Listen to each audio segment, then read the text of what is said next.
Goyal. I am the student of BSc Chemistry Honors final year. Today in this video I am going to perform Lambert-Beer law using KMnO4. For this we required KMnO4, some test tubes, calorimeter, burette, volumetric flask and water.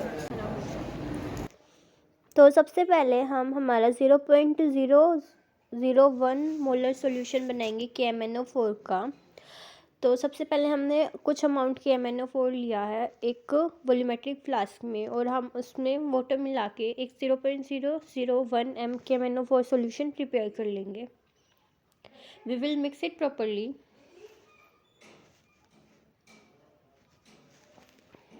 Now we will fill the water up to the mark.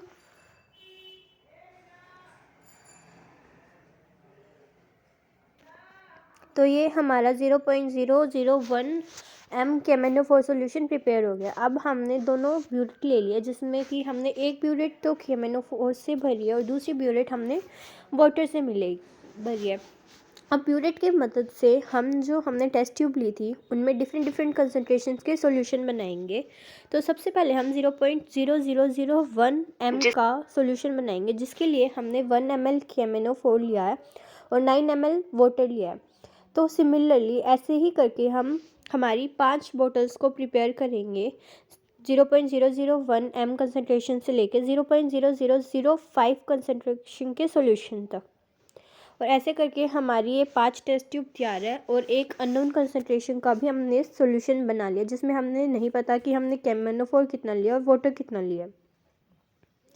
अब हम सबसे पहले हमारी Cupid में water लेंगे, distilled water, और हम उसको मेज़र करेंगे वैल्यू को। प्रॉपरली क्लीन कर लेना क्यूबिड को, और अप टू द मार्क तक हमें ये वाटर भरना है, और हमने ये कैलोरीमीटर के अंदर रख दिया है।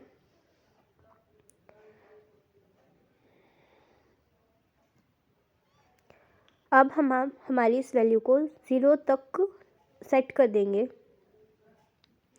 हमने हमारे कैलोरीमीटर को स्टैंडर्डाइज कर दिया है।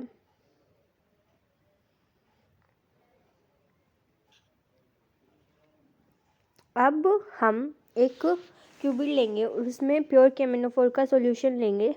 अब हम डिफरेंट वेवलेंथ पर मेज़र करेंगे हमारी एब्जॉर्बेंस की वैल्यू को, जिस पर एब्जॉर्बेंस की वैल्यू मैक्सिमम आएगी हम उस लैम्डा मैक्स को सेट करेंगे, बाकी और जो टेस्ट ट्यूब है उनकी वैल्यूज़ को मेज़र करने के लिए। तो हमने देखा कि जो हमारी एब्जॉर्बेंस की वैल्यू है वो 52 पर लैम्डा मैक्स है।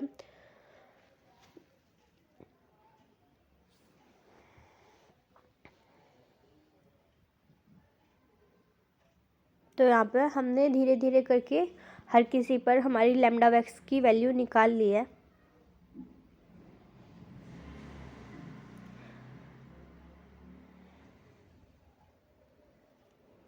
तो हम एक और बार दिखा देते हैं कि जो हमारी लैम्डा मैक्स की वैल्यू थी वो मैक्सिमम थी 52 पर। As you can see that lambda max is here on 52. Now we will use 52 lambda max value. Firstly, we will calculate the value of our first solution of 0.0001 n की, और हम इस value को note कर लेंगे।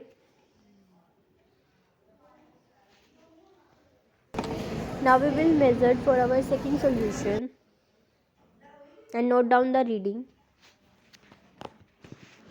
at 52. Now we will measure for third solution and note down our value.